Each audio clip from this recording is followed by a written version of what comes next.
Oh, glory, glory, hallelujah, Lord God. Sige po, tumayo po tayo, glory to God. At kumuha po kayo ng 13 kapatid. Kamustahin nyo, yakapin, batiin. Amen. 13, glory to God, hallelujah. Amen, hallelujah. Oh, glory, glory, hallelujah, Jesus. Hallelujah. Sige, lipat po kayo. Hanapin nyo po yung 13. Huwag po kayong titigil hanggat hindi nyo po nakikita yung 13. Hallelujah, Lord God. Yes, sapagkat ang bawat isa dapat tayo magyakapan. Amen. Iparamdam natin ang ating pag-ibig sa ating pong mga kapatid. Yes, oh Lord God. Hallelujah. Oh, Jesus. Yes, hallelujah. Amen. Praise the Lord. Hallelujah. Glory to God. Yes, oh Jesus. Amen. Yung hindi nyo pa nalalapitan, matagal nyo nang nakikita pero hindi nyo malapitan. Ngayon, lapitan nyo, tiyakapin nyo. Kamustahin nyo. Glory to God. Hallelujah. Oh, glory, glory. Hallelujah, Jesus. Purihin ka po, Panginoon. Yes, hallelujah. Amen, amen. Praise the Lord. Glory to God. Yes, hallelujah. Napakasarap magyakapan, napakasarap kamayan ng ating po mga kapatid. Yes, hallelujah. Praise God. Amen. Praise the Lord. Amen. Yes, hallelujah. Oh, glory, glory, glory. Hallelujah, Jesus. I praise God. Wow. Ang aking kapatid nakabunso-bunsoan. Purihin ang Diyos. Amen. Hallelujah. Oh, glory to God. Hallelujah. Praise the Lord. Napakasarap ang pakiramdam kapag ang ating po mga kapatid ay nagyayakapan. Amen. Hallelujah. Si Sister Vilma, nag-request payakap daw. Praise God. Hallelujah. Amen.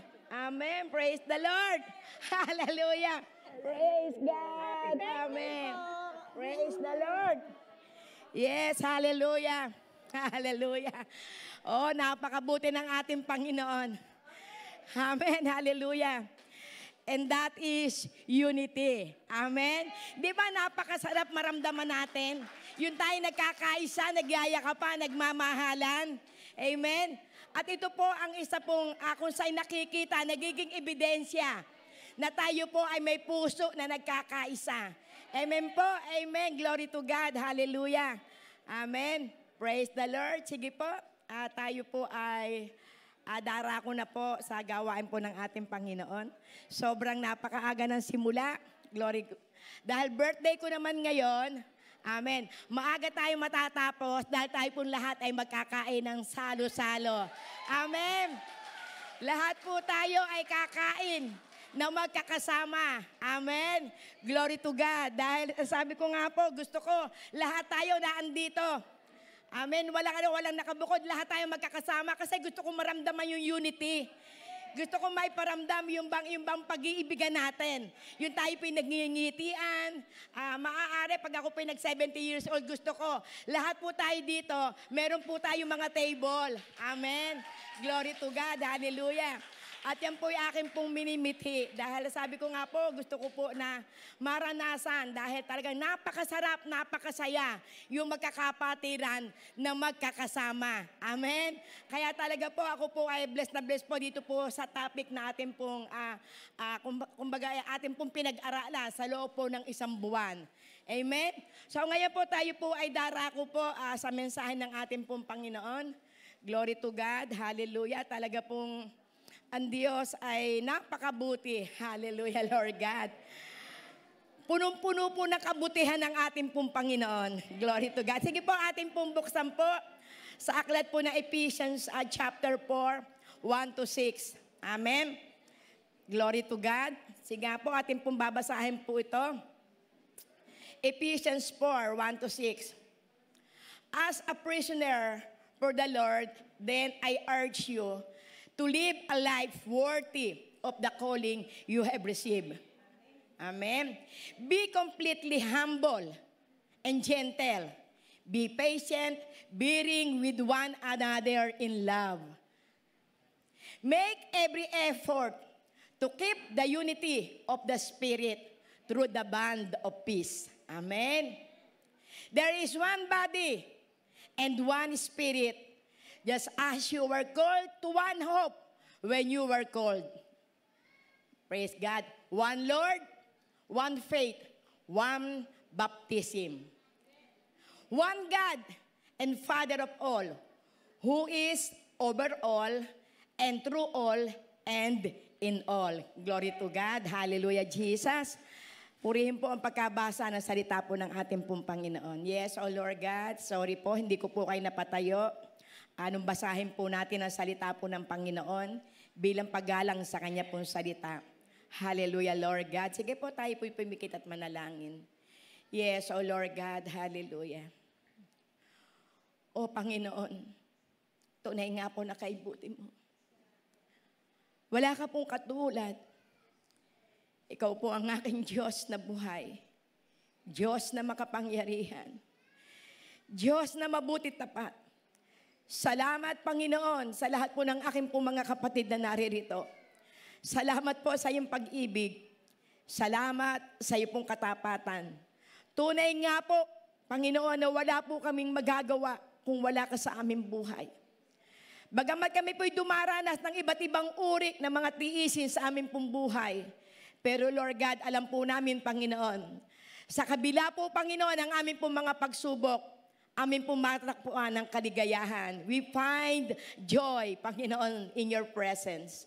Kaya, Panginoon, salamat po, dakilang Ama. Tunay nga po, O Diyos, na ang araw na ito, dakilang Ama, ito po, O God, ay maging espesyal para po sa amin pong lahat. Ito po, O God, ay amin pong maramdaman, dakilang Ama, na ikaw po ang amin pong kasama. Ikaw po, Panginoon, Lord God, ang amin po, O Diyos, na inaasahan na siya po mangungusap sa amin pong kalagitnaan. Holy Spirit, hinihiling po namin ang ipong pagsama. Ikaw po ang magturo, Panginoon. Ikaw po, Panginoon, Lord God, ang amin pong inaasahan na magre-reveal ng mga kapahayagan mo. Sapagkat bawat isa po sa amin, Panginoon, meron po kaming layunin. Meron po kayong layunin sa bawat isa po sa amin. Kaya samahan niyo po kami, Holy Spirit, mula simula hanggang katapusan. I-comfort mo po ang bawat isa po sa amin. Kaya Lord, salamat po. Tunay nga po na napakabuti mo. Panginoon, kulang, Panginoon, ang aking pong mga sinasabing salamat sa lahat po ng kabutihan na ipinararanas mo po sa amin. Tunay nga po, Panginoon, ikaw po ang aking pong itinataas. Ikaw po, Panginoon, ang aking pong luluwalhatiin sa aming pong kalagitnaan. Samahan niyo po lamang kami, Panginoon. Sa iyo ko po maingat na ibinabalik po ang mataas na papuri, pasasalamat, pagdakil at pagluwalhati ay tanging sa iyo lamang sa pangalan ni Jesus. Amen and amen. Hallelujah, Lord God. So talaga pong napakabuti po ng ating pong Panginoon. At totoo po na ako po ay halos po 2 linggo na dumaan po ako sa mga pagsubok, glory to God, sa aking pong pisikal. Na hindi ko po malaman kung ano po yung pong aking pong nararamdaman. Kahapon nga po kami po ay nag-uusap po ni Sister Virgie na sabi ko, dalhin niyo ako sa panalangin dahil talagang may labanan ako. Dahil lalo po kahapon, birthday ko po kahapon, meron po kami mga bisita pero hindi ko po ma-entertain dahil ang aking pong katawan ay talagang hindi ko po alam. Dahil sabi ko nga po, wala naman akong lagnat. Kung ang aanin po ang sipon, parang wala na rin akong sipon. Hindi naman ako inuubo. Pero yung katawan ko po ay talaga pong baksak. Na gusto ko'y laging nakahiga. Para bang talagang labanan. Sabi nga po ni Sister Mayat, di ba ikaw magpe-preach bukas? Sabi, ano kaya mo ba? Sabi ko, sa biyaya ng Diyos. Sa biyaya ng Diyos, talagang ang Diyos ang magbibigay sa akin ng kalakasan. Talagang ako po'y puro po panalangin, Panginoon. I-spur mo po sa akin, ito pong akin pong kaarawan. At sumama pa ang panahon na talagang totoo nga, sabi ko nga talagang all things work together for good.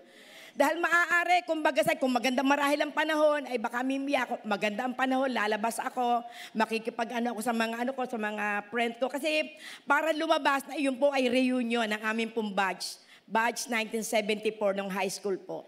Kaya talagang naandun po yung po bang aking pong pag-struggle. Nung ako nga po, sabi ko nga, Lord, may mga mali ako dito sa desisyon kong ito. Sabi, pero Lord, ako po'y naniniwala na sa amin pong maling desisyon, kami may natututunan. Kami po ay meron lagi na kung saan ay pagkapasakop sa iyo. Kaya ako ay nananalangin po ako kanina madaling araw, although na kung saan ibinigyan ako ng kalakasan ng Panginoon.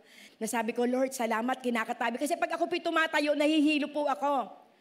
Kumbaga sa sabi ko, kaya dahan-dahan po ako, may nahihiga ako, pakiramdam ko, para ako po'y lunulalo. Ba't ako, sabi ko, Lord, ikaw ang aking kasama, ikaw ang aking kasama. Hindi niyo po ako pababayaan. Pero salamat sa Panginoon, no, ako po imagising po ng umaga, dahan-dahan po akong bumangon. Hindi muna ako tumayo, ako po ay nananalangin na po ako. Sabi ko, puro pasalamat. Talagang panay po, lumuhod po ako. Sabi ko, Lord, salamat, salamat sa panibagong buhay. Salamat sa kalakasan. Salamat sa iyong pag-ibig dahil ayaw ko po masurprise si Brother Harney. Dahil iniisip ko, ano kasi Brother Harney yung aking pong patatayuin. Yung alam, may phobia na si Brother Harney at saka si Sister Jen. Praise God. Totoo po yun, dahil sa physical na katawan, talagang sabi ko nga talagang, kumbaga sa parang hindi ko kayang tumayo. Pero ang sabi ko sa Panginoon, Lord, makatuntun lang ako ng pulpito, pinalakas mo na ako. Amen. Makatuntun lang po ako ng pulpito, ibang lakas ang ipagkakaloob niyo sa akin sapagkat naniniwala ako kung saan naroroon ang presensya ng ating pong Panginoon. Naandon ang kalakasan, naandon ang pag-asa, naandon ang kapangyarihan ng banal na Espiritu, naandon ang kagalingan sapagkat ang Diyos na ating pong itataas sa ating kalagitnaan ay Diyos na magsusupply ng lahat ng ating pong pangangailangan. Kaya salamat sa Panginoon, salamat sa Kanya pong pag-ibig. Kaya talagang totoo po ito. Kaya yung pong aking pong desire sa aking pong puso, na ang sabi ko nga po, Panginoon, talagang marahil ganito, pagka gantong yung mga malapit na yung birthday, ang daming struggles. Ang dami talagang pinagdadaanan. Parang may nagsabi sa akin na, marahil kaya kayo ganyan dahil malapit na ang birthday nyo. Minsan, talagang totoo po, ang diablo minsan sisingit. Baka huling araw mo na to. Baka birthday mo, pagkakaguluhan ka. Totoo po yun talaga, yung pag ikaw yung bang naando sa Panginoon, talagang ang diablo sisingit at sisingit. Pero salamat sa Panginoon dahil ang paghahawakan mo ang pangako ng ating pong Panginoon. Amen. So ano po ang ating pong topic ngayon? Ano po yung pinaka-title po ng ating pong binasa ngayon? Glory God. Keep unity of the Spirit through the bond of peace. Glory to God. So napakasarap namnamin, napakasarap. Doon po lamang po sa tema, keep unity, the Spirit through the bond of peace. Ingatan po natin. Ingatan po natin yung kung saan tayo po'y magkaroon ng pagkakaisa sa pamamagitan ng Espiritu. Amen? Upang tayo po'y magkaroon ng kung saan pinaghukpong-hukpong, pinagsama-sama na kapayapaan. Amen. Talagang totoo po ito dahil ang atin po na kung saan ay pinaka-team sa buong taon, 2022 is the year of God's fulfillment. Amen. So ibig sabihin kung tayo po'y meron po tayo na kung saan ay tema, ito po yung atin pong dapat maranasan. Kaya meron po tayong team, yan po'y whole year. Kaya kinakailangan tayo po ngayon tapos na ang buwan ng Mayo, ano mo sarili mo, i-analyze mo, ano na kaya yung aking mga napagtagumpayan? Itong 2022. Meron kaya ako na kung saan yung mga prayer request na kung saan natugunan? Meron kaya ako na minimiti na mga kaluluwa na ito'y madala sa paanan ng ating Panginoon? Yung kayang aking mga minimiti na kung saan ay mga utang na dapat kong bayaran, ito kaya nababawasan o nadadagdagan pa? Amen? O baka yung ating dinadala sa paanan ng Panginoon na tayo minsan naiinis na dahil yakag ka ng yakag, di ba, ipinananalangin mo, hindi pa rin sumasama. Baka mimya, sa halip na madagdagan, nababawasan pa dahil nagkaroon ka na ng inis sa iyong puso. So ibig sabihin ay pinakikita po rito, dahil ang nais po ng ating pong Panginoon, ito po ibinigay sa ating pong tagapanguna, sa ating pong bishop, na ito po yung pong ating pong maging team sa buong taon. At ito pong linggong ito, ang ating pong naging team, unity. So ibig sabihin, ito pong buwang ito, kinakailangan sa ating puso, natayong na ang pagkakaisa. Alam nyo, nung ina-analyze ko po yung pong mga naging topic po, magbuha po ng first week po ng buwan po ng May. Ang akin po naging topic po ng una, set free. Amen? Ang pangalawa kay Pastor Dex, unity. Tapos yung pong kay Pastor Jonathan, elusive unity. Glory to God. Kay Sister Jen, blessed unity. Amen. Sa akin naman, keep unity. Amen. Through the band of peace. Amen. So ibig sabihin ay pinakikita po rito na talagang totoo tayo pong lahat ay meron sinusubaybayan na mga message ng mga lingkod ng ating pong Panginoon. At ito po'y kailangan po natin lahat. Sapagkat tayo pong narito, tayo po'y iisa.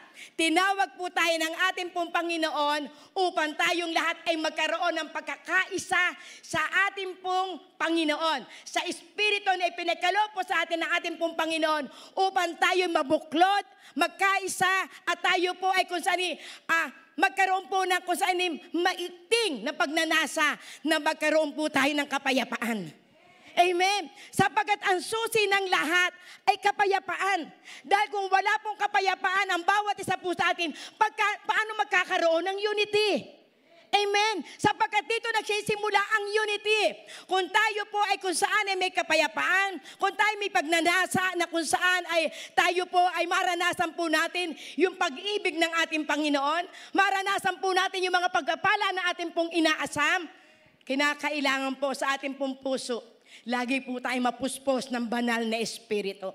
Sapagkat kung wala ang Espiritu ng ating pong Panginoon, mahihirapan po tayo na maisagawa yung ating pong nais ng ating pong Panginoon na magkaroon po tayo ng pagkakaisa. At kung ating pong titingnan yung pong ating pong pinakatema, doon po sa aklat po ng Awit 33, 1-3. Glory to God. Pakipause nga po. At ito po, ilagay ko po itong naaalala. Glory to God.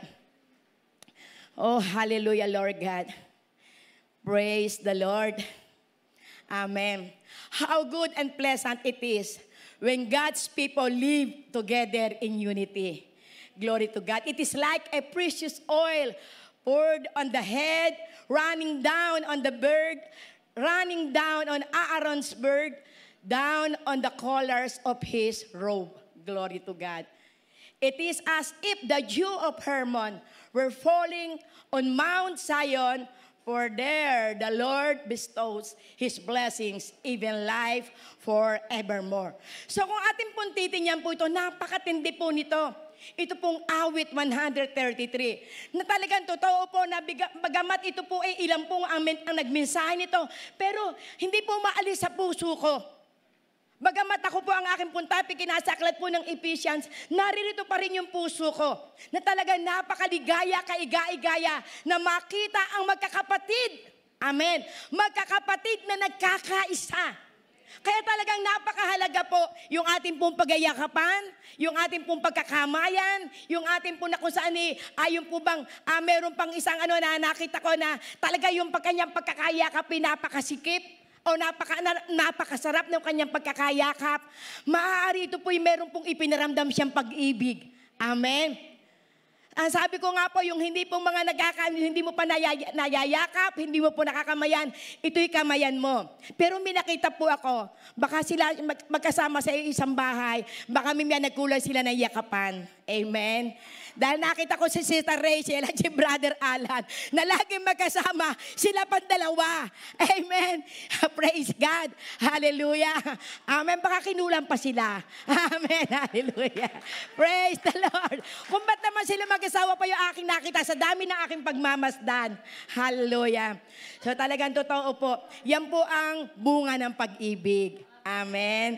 Dahil nung po naman sila nagkatawanan pa yung dalawa. Praise God. Hallelujah. So napakasarap. Di ba napakasarap natin makita yung mga gano'n na araw-araw magkasama sa bahay. Pero pagdating sa church, nagayakapan pa rin. Amen. Praise God. At talagang yan po mag-asawang ako po'y tuwan-tuwa po dyan. Amen.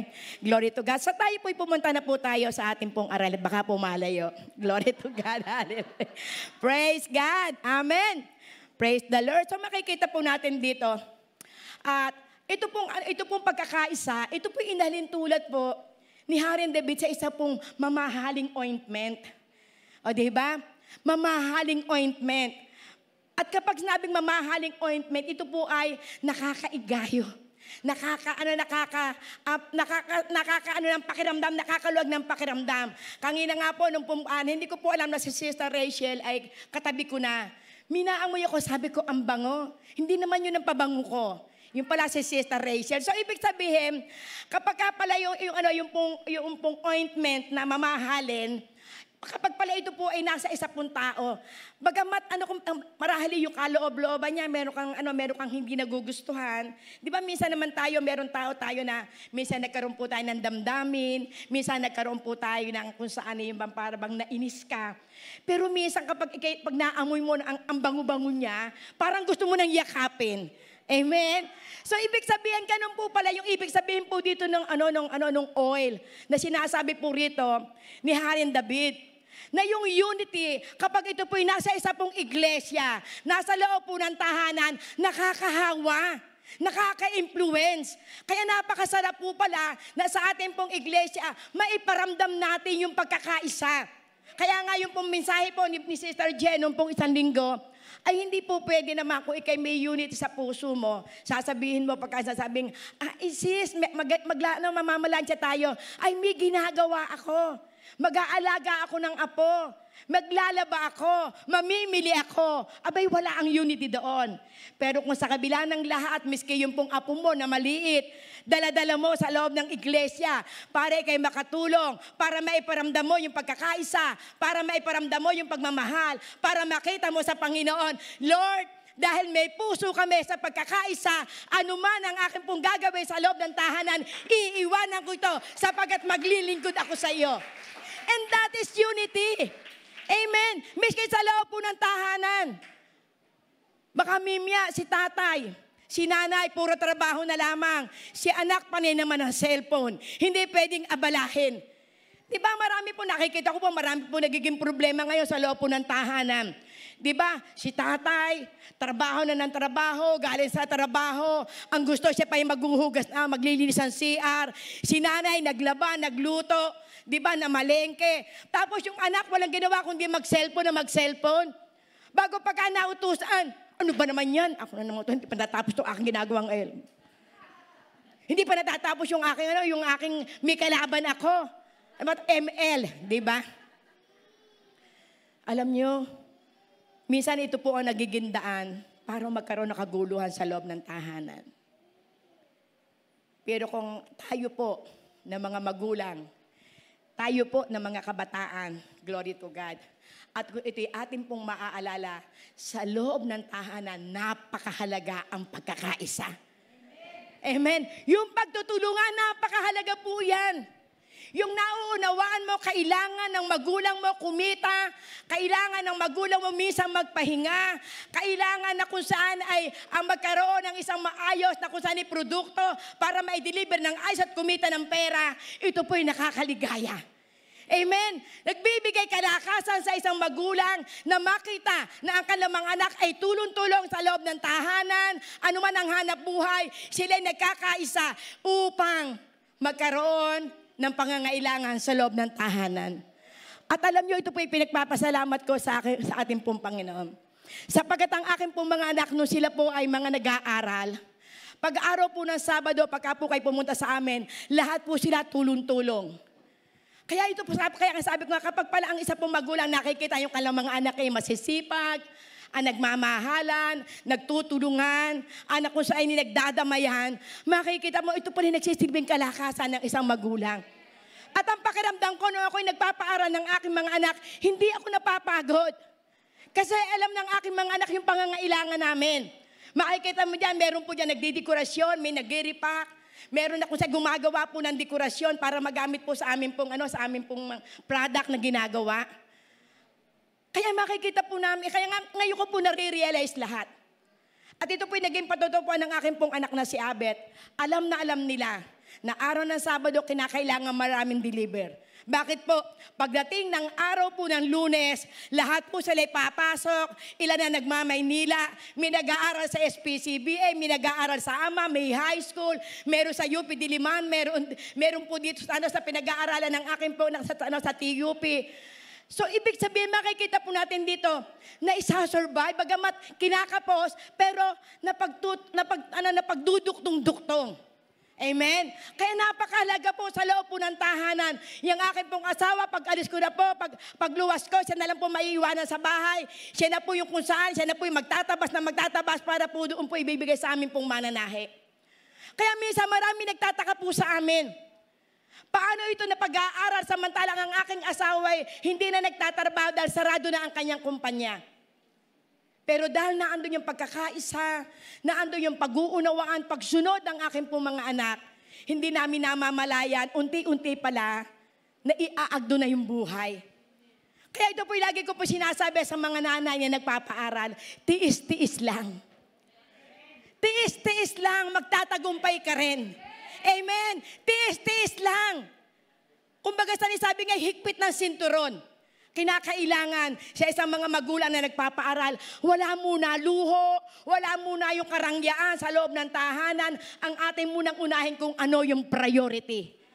Amen. Sapagkat kung meron po mga kapatiran na nakapunta na sa amin po loob ng tahanan nung araw, ang laki po ng aming bahay pero wala po kami magamit. Ang aming pong set ay yung kawayan. Ang aming pong rep, una po, kami po ay nakapundar, second hand. Hanggang sa yun po yung kinalawang na po yung ilalim. Kaya lang po ako nakabili po ng bago. Yung aking anak na si Alma, siya po yung kauna-una nakatapos. Sa kanya pong unang-una, na kanya pong 13-month pay, naibili po kami ng bagong rep. Amen? Ibig sabihin, nagtiis po kami sa mga luma, second hand. At ang washing machine po namin, nangihirap pa kami. Ayan si Maring Mayet. Sa kanila ako nangihiram nung araw. Wala kaming washing machine. Sa kanya po kami nangihiram. Amen. Kasi talagang totoo po yun. Minsan ang amin pong labahin, pag araw po ng Sabado, ang dami kasi ilang po kami. Pero salamat sa Panginoon, ang lahat ng iyon napagtiisan. Unti-unti, kumbaga sa nakaka-recover, nakakabili na ng gamit. Amen. Bakit po? Sapagkat sa isip at sa puso natin, kapag ang ating pong minimiti, ito ang lahat ng ito ay pansamantala lamang, magtatagumpay ka rin. Basta't ang puso ng iyong buong sambahayan, may pagkakaisa, may pagkakaunawaan, nagtitiis. Amen. Nagtitiis sa kahirapan. Sapagkat dito natin makikita yung katagumpayan. Sa kabila ng kahirapan, makikita po natin ang katagumpayan. Paano po ito mapapatunayan? Kasi alam nyo nga yung wala po kaming lamesa, gaano katagal wala po kaming lamesa. Kung doon ka nakaupo, doon ka na rin kakain. Nagkaroon nga kami ng lamesa, kami walang pang-tuition, ibinenta ko yung Nara na lamesa. Kasi ang iniisip ko, kasi ako'y mangungutang pa na mangungutang. Ibenta ko na lamang kung dapat ibenta. Makaagdun lamang. Pero salamat sa Panginoon. Noong ako'y nagtiis na walang lamesa, nagkaroon kami ng isang lamesang maliit, pormika. Okay lang yon.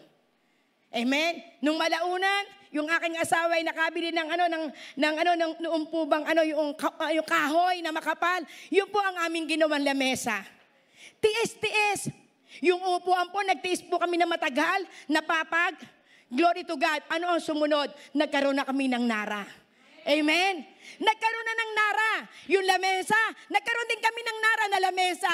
8 pang-seater.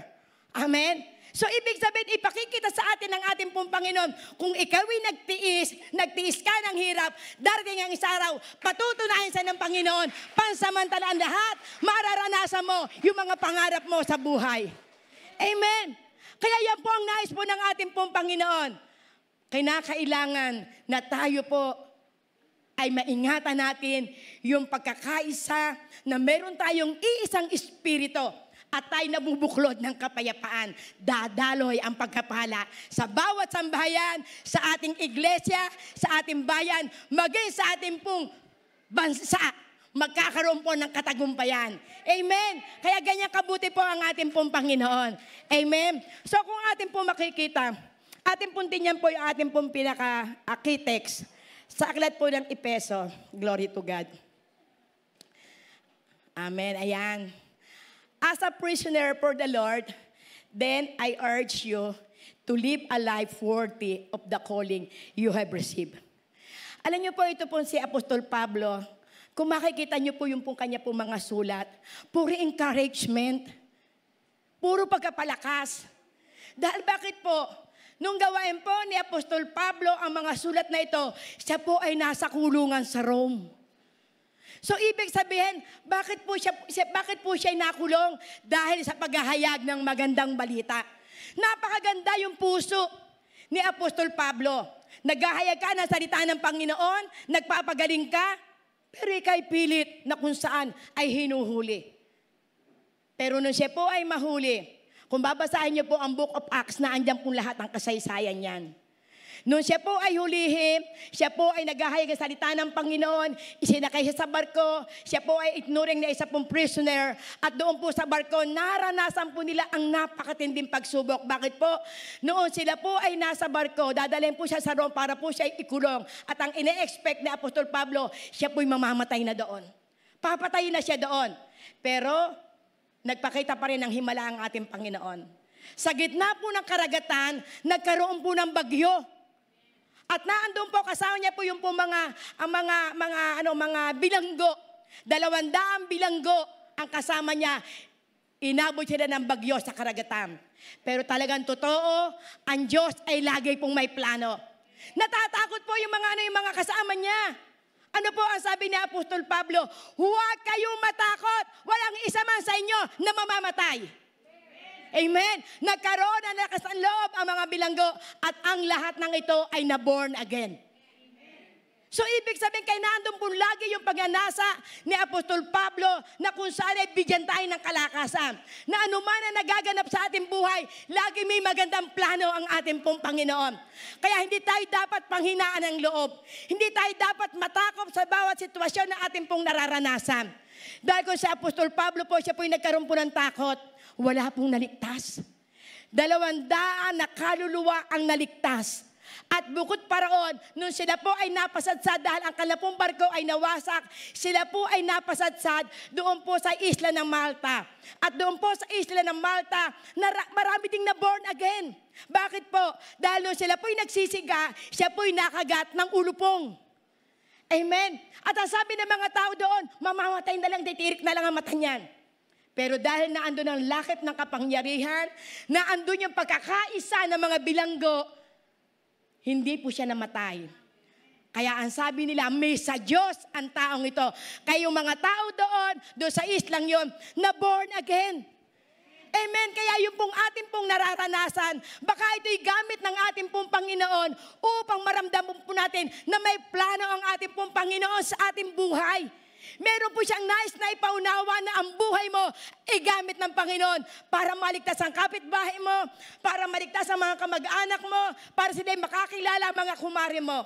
At yan ay lagi may gamit ang ating pong Panginoon. Kaya yung lahat po ng ating pong nararanasan, lagi may plano ang ating pong Panginoon. Praise God. At ayon po kahapon po sa patutuon ni Sister Virgie, talagang minsan kung hindi ka alerto sa ating pong Panginoon, minsan, para bang ikaw yung bang mawawala sa sarili. Mawawala yung pagiging isang tunay mong Kristiyano. Ayon sa kanya pong patuto, gagamitin ko lang kayong patuto para patunayan dito. Talagang para, pag ikaw po'y lagi nakikipag-ugnayan sa Panginoon, hindi pwedeng hindi mo maririnig ang tinig ng Panginoon. Ang banal na Espiritu na lagi po natin kasama. At siya po raw inis na. Dahil siya po ay tumatawag, hindi niya po makontak, dahil gusto niya makita yung kanyang pinakamamahal na apo.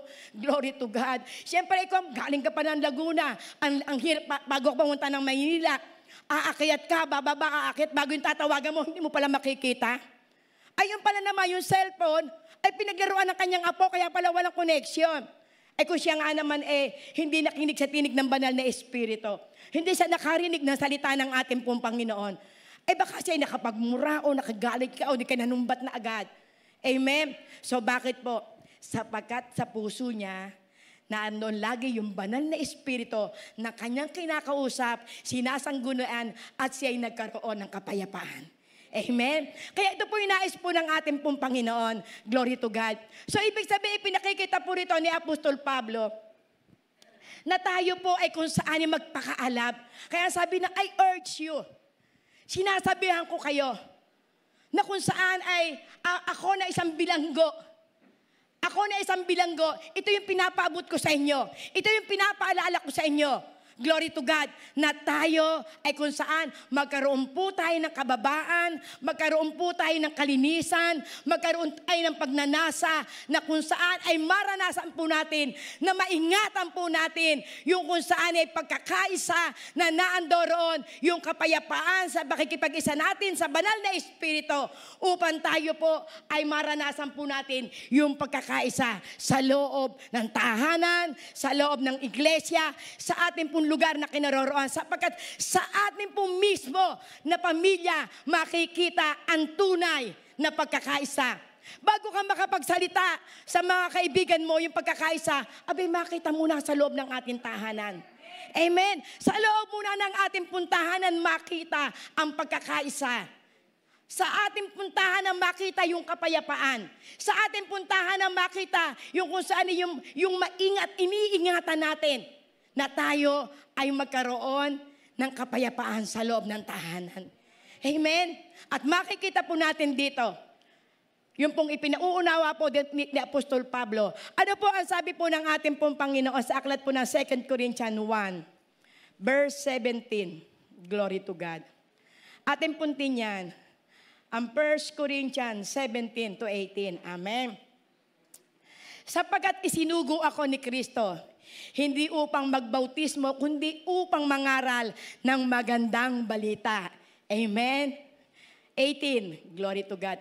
At hindi sa pamamagitan ng mahusay na pagtatalumpati at karunungan ng tao, na sa gayon ay hindi mawalaan ng kahulugan ang pagkamatay ni Kristo sa krus. So, ibig sabihin, tayo pong lahat ay tinawag po ng ating pong Panginoon. Glory to God. Hindi po tinignan ng Panginoon yung katalinuhan mo. Hindi tinignan ng Panginoon kung anong kalalagayan mo. Hindi tinignan ng Panginoon kung ano bang degree ang iyong natapos. Hindi tinignan ng Panginoon ilang kurso natapos mo. Ikaw ba'y honor? Ikaw ba'y valedictorian? Hindi titignan ng Panginoon yan. Ay, ang sabi dito ni Apostol Pablo, bagamat si Apostol Pablo pinapakatalino po niya, pero ang sabi, pinakikita niya rito, hindi sa pamamagitan ng mahusay na pagkatalumpati ang paggamit sa iyo ng Panginoon. Tayo pong lahat ay tinawag ng ating pong Panginoon upang ipangaral ang magandang balita ng ating pong Panginoon. Upang ipakilala yung kamatayan ng ating pong Panginoon. Sapagkat kung ang lahat ng tao ay maaalalagi yung kamatayan ng ating Panginoon sa krus ng Kalbaryo, anuman ang iyong pinagdadaanan, ikaw ay magtatagumpay. Anuman ang iyong nararanasan, anuman yung kung sa'y mga problema na nararasan sa ating buhay, ikaw ay magtatagumpay. Bakit? Sapagkat may nangaral. Ito po yung trabaho po ni Apostol Pablo. Ipangaral niya ang magandang balita sa lahat ng tao. Magkaisa po tayo. Sino ang aasahan ng Panginoon magdala ng magandang balita? Ang mga government officials? Yung mga naandyan sa mga lansangan, yung mga mahuhusay na negosyante? Tayo po, dahil lagi po nating iisipin, ang Panginoon, hindi siya tumingin sa pinag-aralan mo. Hindi niya tinignan ko ikay banal na magbuot sa pagkabata mo, ikaw ay lagi na kung saan ay nakasuot ng puti at kung saan nakabelo ka pa, pumupunta ka sa simbahan, lumuluhod ka mula simula ng pintuan hanggang doon sa altar. Hindi yan ang hinanap ng Panginoon.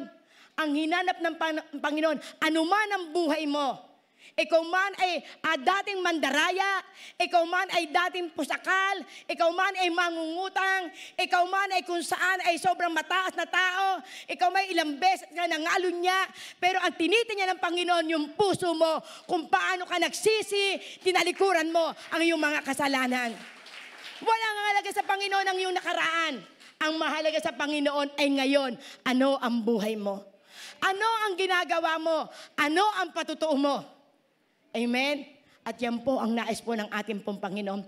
Yan ang ipinauunawa po dito ni Apostol Pablo. Ating puntin niya ang aklat po ng 1 Corinthians 1, nasa 1 pa rin tayo, 29 to 31. Glory to God.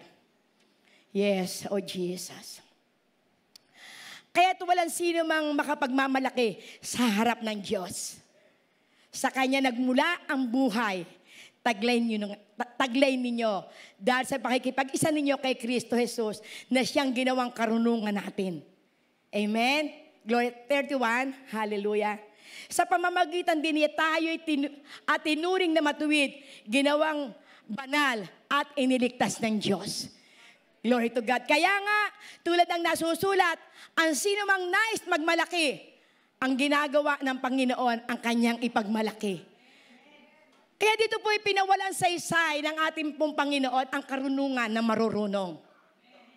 Ang pinili niya ay yung isang pusakal, isang mandaraya, isang sinungaling, isang dakdakera, isang laswera, ang pinili ng Panginoon upang patunayan na kung wala ang Panginoon, kung hindi ako tinawag ng ating Panginoon, hindi ko kayang baguhin ang aking sarili. Kundi ang Panginoon na tumawag sa akin ang nagbago ng aking buhay. Na dati ako'y mandaraya sa timbangan, na dati ako'y sinungaling, bulera, glory to God, chismosa. Lahat nasa akin na. Kaya sabi ko, ako'y para din si Apostol Pablo. Pero si Apostol Pablo, ang kanya pong pagkakaiba, siya po'y napakatalino.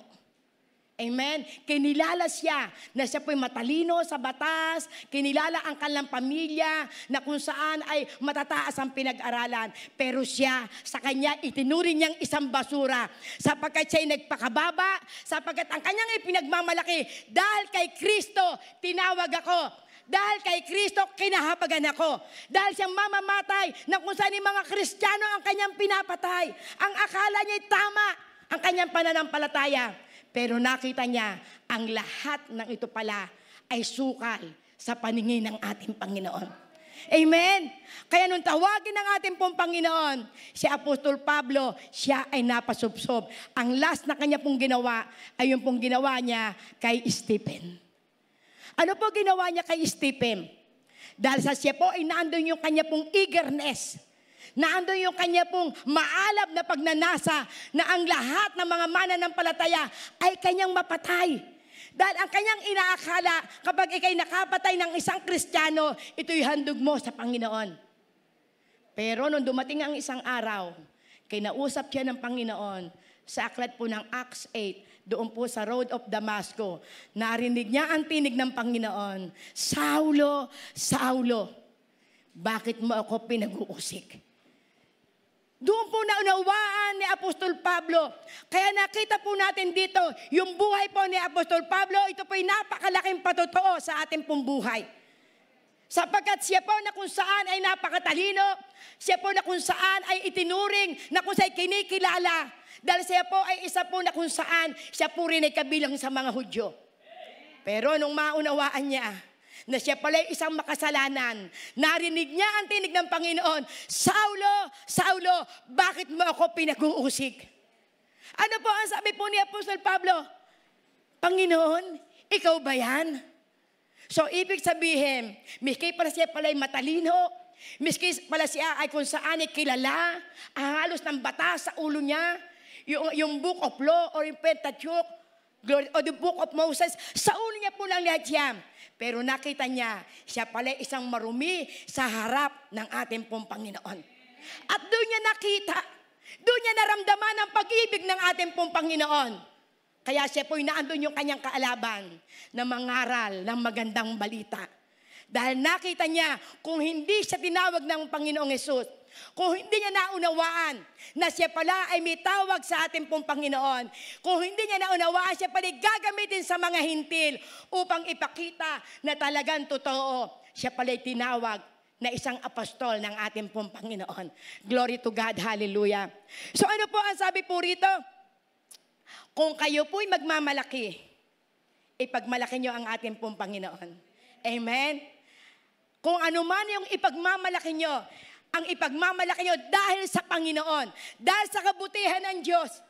Kaya ako ay malakas, kaya ako ay nagagamit ng Panginoon dahil sa kabutihan ng ating pong Panginoon. Kaya ako ay umaasenso dahil sa kabutihan ng ating Panginoon. Bakit ako pinagkalooban ng matatalinong anak? Dahil sa kabutihan ng ating pong Panginoon. Kaya kung meron man tayong dapat ipagmalaki, ang ipagmalaki natin, walang iba kundi ang ating Panginoon. Ang ating Panginoon na nagbigay sa atin ng pag-asa. Ang ating Panginoon na nagbigay sa atin ng katalinuhan. Nagbigay ng mga connection na tao. Nagbigay sa atin ng kagalingan. Nagbigay sa atin ng pag-asa. Nagbigay sa atin ng kung saan kalakasan upang maisagawa ang kanya pong kalooban. Amen. Praise God. Hallelujah. Amen. Hallelujah. The humble was chosen by God. Ang mga humble ang pinipili ng ating Panginoon. Glory to God. Dahil kung ating punditin niya, napakaraming mayayaman, napakaraming mga mararaming tinapos na kurso. Pero pagdating ng oras, pag nag-abot-abot ang problema, nagpapakamatay na lang. Amen? Bakit po? Dahil wala silang Kristo sa puso. Wala silang banal na espiritu para magpaalala sa kanila at mag-comfort. Amen? Glory to God. Amen. Ano po ang sabi po sa aklat po ng John 16:13-14? Amen. But when He, the Spirit of truth, comes, He will guide you into all the truth. He will not speak on His own. He will speak only what He hears. And He will tell you what is yet to come. Amen. Glory to God. He will glorify me because it is from me that He will receive what He will make known to you. Glory to God. So ipinakikita po rito, ang Holy Spirit, siya po yung maggagabay sa atin. Ang Holy Spirit ang magsasabit sa atin ng katotohanan. Ang Holy Spirit ang maggagabay sa atin. Siya yung mag-iingat sa atin. Siya yung magko-comfort sa atin. Sapagkat kung wala ang banal na Espiritu na magsasabi sa atin ng katotohanan, gagawa ka sa sarili mong kaparaanan. Marami kang gusto, marami kang plano. Pero ang plano ng Panginoon, siya pa rin ang magtatagumpay. Bakit? Meron tayong banal na Espiritu. Meron mag-guide sa atin sa buong katotohanan. Meron magtuturo sa atin, ito ang gawain mo, anak. Glory to God. Yung naranasan ng ating pong kapatid, meron silang ibang pinaplano. Pero may ginamit na tao, may huwag yan, huwag yan. Baka mapahamak kayo. Bakit? Sapagkat may ginagamit ang ating Panginoon. Dahil kilala sila ng Diyos, na sila'y tapat sa ating Panginoon. Kilala sila ng Panginoon na kung siya'y ginagamit sa kanyang malawak na ubasan. Ayaw ng Panginoon na ang kanyang mga anak ay maisahan. Ayaw ng Panginoon ang kanyang mga anak ay mawasak. Sapagkat ang nais ng Panginoon, ang kanyang laging plano, ang aking anak na ito, may plano ako sa kanya na siya'y pagpapalain. May plano ako sa kanya na siya'y magiging isang magandang halimbawa sa kanyang kapaligiran. Pagpapalain ng ating pong Panginoon. Kaya kung saan tayo naroroon, gamit kayo ng Panginoon sa inyong lugar. Kung saan tayo dinala ng ating pong Panginoon, gagamitin kayo upang makita na totoo nga na ang kanyang Diyos ay buhay. Totoo nga na ang kanyang Diyos ay nagpapala. Totoo nga na ang kanyang Diyos ay nagpapagaling, nagbibigay ng pagpapala, sapagkat ito ang plano ng ating pong Panginoon sa lahat ng kanya pong mga tinawag at pinili. Amen. Praise God. Sige pa, palakpakan po natin ang ating Panginoon. Yes, oh Jesus. Hallelujah. The Holy Spirit will guide us in all truth. Amen. Praise the Lord. Hallelujah. Romans 6:3-5. Hallelujah, Lord God. For don't you know that all of us who were baptized into Christ, Jesus were baptized into His death. Glory to God. We were therefore buried with Him through baptism into death in order that. Amen. Just as Christ was raised from the dead through the glory of the Father, we too may live a new life. So ano pong ipinauunawa po dito ng ating Panginoon? Sapagkat tayo po'y nabautismuhan na. We are all baptized in Jesus Christ. Kapag sinabing tayo po'y nabaptize kay Jesus Christ, wala na po yung ating pong dating pagkatao. Tayo po ay inilubog na. Na kung paano si Kristo ay namatay at muling nabuhay, gayon po rin tayo. Tayo po'y mamamatay na sa ating mga kasalanan. Inilibig na yung ating pong mga kasalanan sa pamamagitan ng kamatayan ng ating Panginoon. Kaya ang nakikita po sa atin ay ang bagong buhay ng ating Panginoon. Ito po yung nakikita po sa atin. Dahil kung hindi po namatay si Kristo para po sa atin, we are nothing. Wala po tayong lahat. Hindi natin kayang baguhin ang ating pong sarili. Pero kung lagi po nating aalalahanin na si Jesus ay namatay para sa ating mga kasalanan. Sa kanyang kamatayan sa krus ng Kalbaryo, lahat ay pinagtagumpayan na. Lahat ay kanya nang ginawa para sa ating lahat na kung tayo sasampalataya sa ating Panginoong Hesus, mararanasan nating lahat ang katagumpayan sa ating pong buhay. Amen? We are all baptized in Jesus Christ. Amen? Glory to God. Hallelujah. John 14, verse 27. Glory to God. Hallelujah. Ano po sinasabi po rito? John 14, verse 27. Peace I leave with you. My peace I give you. I do not give to us the world gives. Do not let your heart be troubled and do not be afraid. Amen? Ano po sabi dito? Ang kausap po dito ay walang iba ng mga alagad po ang kausap po ng ating pong Panginoon. Kaya po sinasabi niya po rito, ang iniiwan ko sa inyo ay kapayapaan. Ang kapayapaan na iniiwan ko sa inyo, hindi nyo ito matatakbuhan sa sanlibutan. So, ibig sabihin kung ang kapayapaan na iniwanan sa atin po ng ating pong Panginoon na walang iba kundi ang kanyang banal na Espiritu na naggagabay sa atin, hindi mo kaya matakbuhan sa sanlibutan. May problema ka ngayon, lumabas ka at iinom ka, aba hindi mo matakbuhan ng kapayapaan, madadagdagan pa ang problema mo sa buhay mo. Kung ikaw ay may problema sa pananalapit, lalabas ka at hahanap ka ng mauutangan, madadagdagan pa ang problema mo. Pero kung ikaw ay hihingi ng gabay sa banal na Espiritu, Holy Spirit, guide me. Holy Spirit, ang sabi mo, ang ibinigay mo sa amin ni kapayapaan. Ang kapayapaan na ipinagkaloob mo sa amin, hindi namin ito matatakbo sa salibutan. Kaya Lord, guide me. Ituro mo sa akin kung ano ang akin dapat gawain. Ituro mo pa, Panginoon, sa akin kung ano po yung akin pong dapat na ipanalangin sa iyo sa oras na ito. Sapagkat naniniwala po kami, Panginoon, kaya kami tinawag at pinili upang sa panahon na kami po'y lalapit sa iyo at hihingi kami at mananalangin, ibibigay mo ang lahat ng aming pangangailangan. Bakit? Sapagkat ikaw ang nagbigay sa amin ng kapayapaan. Ikaw ang nagbigay sa amin ng banal na Espiritu upang kung saan magawa po namin kung ano ang nais mo. Magawa namin kung ano yung kalooban mo. Sapagkat ang kapayapaan na ibinigay mo sa amin, ito yung magbibigay sa amin ng tamang direksyon. Kaya ang sabi niya, let not your heart be troubled. Huwag kang mabalisa, kapatid, sa iyong mga pangangailangan. Ang Diyos na may-ari ng langit at lupa, kaya niyang ibigay ang lahat ng ating pong pangangailangan. Kaya ang sabi niya sa aklat po ng Jeremiah 32, verse 17, ako ang Diyos na may lalang na langit at lupa. Kahit walang bagay na mahirap sa akin. At ako din ang Diyos ng lahat ng tao. Walang imposible sa akin. Kaya anuman ang pangangailangan mo, gaano man ito kalaki, kayang-kayang ibigay ito sa atin ng ating pong Panginoon. Anuman ang mga problema mong pinagdadaanan, kayang-kayang solusyonan ng ating pong Panginoon. Sapagkat siya yung Diyos ng lahat ng tao. Siya yung Diyos na may likha. Siya yung Diyos na makapangyarihan na kaya niyang ibigay sa atin ang lahat ng ating pong pangangailangan. Magtiwala tayo sa ating Panginoon.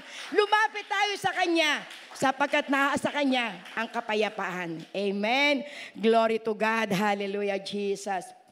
In conclusion po, sa aklat po ng ating pong team, Psalms 133, verse 3. In conclusion, ano po yung sinabi po rito? As it is, if the dew of Hermon were falling on Mount Zion, for there the Lord bestows His blessing, even life forevermore. Amen? So, ang pagkakaisa, ito pa inilan tulad po sa isa pong hamog. Amen? At kapag tayo po'y nakakakita po ng hamog, maa-amaze ka. At nung isang araw po, kami po ay nagja-jogging po doon po sa dito po sa Golden Meadow, doon po sa place po nila Sister Jen. Nakita ko yung pong hamog na pagmasdan ko. Dahil marami pong talahib doon, ako po'y tuwan-tuwa dahil nakita ko yung hamog, parang kristal, nangingintab-ngintab sila. Sabi ko, Lord, ito yung dew na galing sa iyo. Kasi from heaven yan eh. So, ibig sabihin, purong-puro. So, ibig sabihin yung palang kapayapaan, kaya pala lugod na lugod ang ating pong Panginoon. Ito po'y purong-puro na tulad, inihilin tulad ng ating pong Panginoon sa dew. O ibig sabihin sa hamog sa umaga. Dahil ang hamog hindi mo makikita sa tanghali. Sa umaga po lamang na hindi pa sumisikat ang araw, makikita mo na yung hamog. So ibig sabihin, kapag tayo po na nagkakaisa sa loob ng sambahayan, kapag tayo po nagkakaisa sa loob po ng iglesia, tayo po inihanin tulad ng ating Panginoon na tayo po tulad ng isang hamog sa umaga. Na ito ay kung sa'y punong-puno ng pagpapala. Ang hamog, pag ito po'y bumaksak sa lupa, ito po'y magpapasibol, ito po'y magbibigay na kung saan ay nutrients sa mga halaman na kanya na kung saan ay dinadapuan. Bumabaksak ang hamog para ito po'y maging pagkapala po sa atin. Kaya tayo po'y iniyahan tulad ng ating pong Panginoon. Blessing ang ibinibigay ng isang hamog. Kaya tayo po'y nagiging isang blessing kung tayo po'y may pagkakaisa. Amen? Kung tayo po'y may pagkakaisa, ang Panginoon ay lugod na lugod sa may taong nagkakaisa, sapagkat ito po'y hinahalin tulad sa isa po na hamog na bumababa tuwing umaga. Buhat sa ating Panginoon, pagpapala, umaagos na pagpapala. Amen? Pagpapalain po tayo. Unity and peace, victory ang mararanasan po natin. Katagumpayan ang mararanasan nating lahat kapag tayo po'y may pagkakaisa. Amen? Kapag tayo po'y may kapayapaan, ang katumbas nito ay victory. Amen? Victory po saan? Victory po tayo sa ating pinansyal. Amen? Victory po tayo sa ating physical. Victory po sa ating pong material. Victory sa ating pong spiritual. Amen? Kaya ito po ipinauunawa po sa ating po ng ating pong Panginoon. Para maranasan po natin ang tunay na pagpapala sa lahat ng aspeto ng ating pong buhay. Kinakailangan magkaroon po tayo ng pagkakaisa, magkaroon po tayo ng kapayapaan, at mararanasan po natin ang tunay na katagumpayan sa lahat ng aspeto ng ating pong buhay. Kung dumarating sa iyo ang ikaw ng lulupaypay, glory to God. Sige po tayo po tumayo. Hallelujah, Lord God. Yes, oh Jesus, hallelujah. Oh, glory, glory, hallelujah, Jesus. Oh, praise God, hallelujah, Panginoon. Napakasarap namnamin. Sa pagkatotoo, Panginoon, kami po'y tinawag mo sa iisang Diyos. Iisang pananampalataya at iisang pag-asa. Panginoon, salamat, Panginoon. Sapagkat meron po kaming one God. Meron kaming one Jesus na nagpapahala po sa amin, Panginoon. Kaya Lord God, sa oras na ito, dakilang Ama, salamat po sa iyo pong mensahe na ipinagkaloob mo sa amin. Kung sa loob ng aming tahanan ay nawawala ang kapayapaan, Lord, dalangin ko sa buong sambayan na naririto, mithiin nila na magkaroon ng kapayapaan. Lord, dalangin ko po, Panginoon, sa bawat sambahayan, kung dumaranas sila ng iba't ibang uri ng problema, Lord, ang pangako mo, dakilang Ama, kung meron kaming kapayapaan, kung meron kaming pagkakaisa, Panginoon, magtatagumpay kami, Panginoon, sa aming pong pinansyal. Sapagat ang pangako mo sa aklat po ng Pilipos 4:19, that my God shall supply all our need according to His riches and glory, Panginoon. Lord, salamat, dakilang Ama, sapagat ikaw, Panginoon, namatay sa krus ng Kalbaryo upang kami, Panginoon, magtagumpay sa lahat ng aming pong pangangailangan. Kaya, Lord God, kung meron man dito, Panginoon, na may karamdaman, dakilang Ama, Lord God, dalangin ko po, Panginoon, na maalala po nila, dakilang Diyos, na ang kailangan namin ay ang iyong pagsama. Sapagat ang pangako mo sa aklat po ng 1 Peter, Panginoon, chapter 2, verse 24, na doon sa punong kahoy, binayaran mo na ang lahat ng aming mga kasalanan. Pinagtagumpayan mo na, Panginoon, upang lahat ng uri ng mga karamdaman sa pamamagitan ng iyong mga sugat at latay, maranasan po namin ang kagalingan. Lord, salamat, salamat, Panginoon. Lagi kang naririyan, dakilang Diyos. Salamat, Panginoon. We are more than conqueror. Pangako mo sa aklat po ng Romans 8:37, kami higit pa sa mananagumpay sa pamamagitan ng aming Panginoong Jesucristo. Oh, glory to God. Hallelujah. Oh, hallelujah, Lord God, hallelujah. Panginoon, salamat. Sapagkat ikaw ay may pangako, Panginoon. Lord God, salamat, dakilang Diyos. Wala ka pong katulad. Kaya, Panginoon, Lord God, dalangin ko po, O Diyos, mabuklot kami, Panginoon, ng pag-ibig.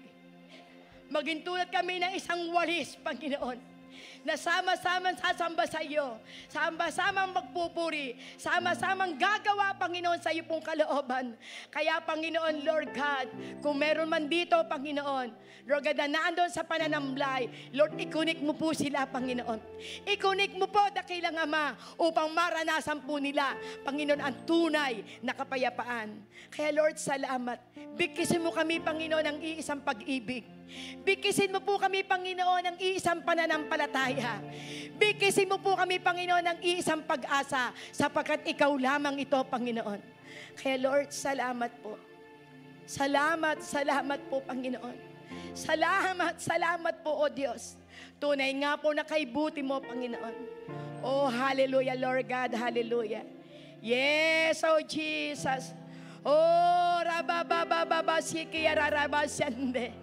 Oh, karararo, bababababa, syandararahande. Oh, rararabababa, siki, rararabababababababababababababa. Oh, korodoba, siki, oh, kotonorodoba, syandararahande. Salamat, salamat po, Panginoon. Sapagkat, O Diyos, kami pong lahat ng naririto, mararanasan po namin ang katagumpayan na buhat sa iyo. Mararanasan po namin ang kalayaan. Mararanasan po namin, Panginoon, ang kasaganaan. Sapagkat bilang kami po yung mga anak mo, Panginoon, ikaw ang aming tatay, ikaw ang aming kailangan, ikaw ang aming sandigan, ikaw ang aming kahustuhan, Panginoon. Kaya, Lord, lahat po ng papuri, pasasalamat, pagdakil at pagluwalhati ay tanging sa iyo po lamang namin binabalik. Sa pangalan ni Jesus, amen and amen. Hallelujah, Lord God. Sige po, itaas niyo po ang inyong pong kamay. Tapos na po ang gawain. Hallelujah, Lord God. Hallelujah. Wala pong aalis. Lahat po kayo ay kakain. Amen. Hallelujah, Lord God. Sige po, igagawad ko na po ang basbas at kapangyarihan. Oh Lord God, hallelujah. Panginoon, sa oras na ito, salamat sa iyo pong gawain na natapos. Kaya, Panginoon, Lord God, igagawad ko po, O Diyos, ang basbas mo't kapangyarihan na maranasan ng iyo pong mga anak, Panginoon, ang pagsama ng iyo pong maamong mukha, ang iyo pong pag-iingat, pagpapala, Panginoon, grasya at habag ay maranasan nila, Panginoon. Kapayapaan sa bawat tahanan, pagkapalang rumaragasa ang maranasan ng bawat isa na naririto na aking pong mga kapatid. Kaya, Panginoon, salamat, salamat, Panginoon. Lahat po ng papuri, parangal, pagdaklet, pagluwalhati ay sa iyo ko po lamang ibinabalik, Ama, sa pangalan ni Jesus. Amen and amen.